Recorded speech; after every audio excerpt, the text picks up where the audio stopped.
Zdravo, dečice! Jesmo li spremni za rad? Olovke? Sveske? Hajmo! Danas radimo sibilarizaciju. Vi znate šta ja govorim. Ovo znate, a ne znate da znate. Vi znate da ja ne smaram teorijom, zato hajmo primere.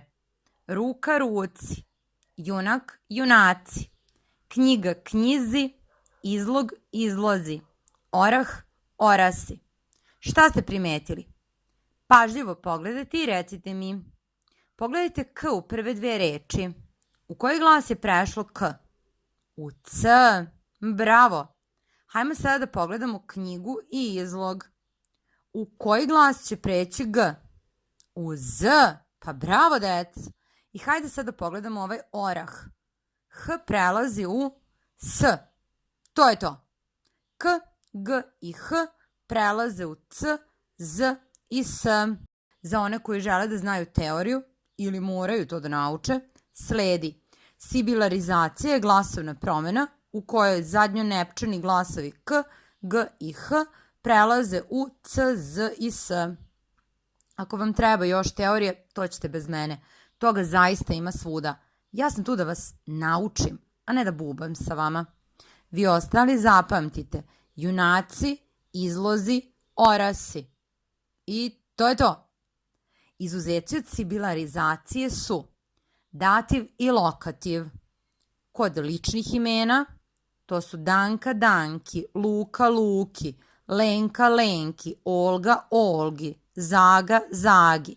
Zatim, dativ i lokativ imenica koje se završavaju na ga. Aga, agi, vaga, vagi, liga, ligi, kolega, kolegi. I dativ i lokativ imenica koje sadrže nezgodne glasovne grupe. Ja vam kažem glasovnu grupu CK, a vi pamtite reč kocka. Glasovna grupa je TK, a vi pamtite reč tetka. Mislim, može i motka, ali bolje tetka. Zatim glasovna grupa ČK, pamtite mačka. Grupa ČK, vi pamtite voćka. ZG, pamtite mazga. Tu je i grupa SH. Pasha, to je jevrejski praznik, Pashi. Druga grupa, znači pored dativa i lokativa, izuzeci od sibilarizacije su i reči od mila. Ako ne znate šta je to, to su tepanja. Kažemo baka, baki, deka, deki, seka, seki. Ono što treba da skapirate jeste da glasovne promene se ne dešavaju onda kada postoji opasnost da se značenje dveju reči pomeša ili da se zamuti, pa više ne znamo šta je neko hteo da kaže. Ok, evo vam primjer. Baka. Baka je po definiciji jedna starija gospođa, majka našeg oca ili majke. Razumete? U dativu glasi baki. Niko od vas ne bi ni izvršio sibilarizaciju. Zašto? Pa zato što vam je ovo maternji jezik. Ajde vidimo šta bismo dobili. Baci.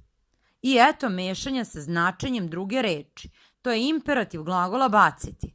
Za vas koji još uvek ne znate imperativ, to je naredba, tipa baci loptu. Evo vam još jedan primjer. Uzmimo reč deka.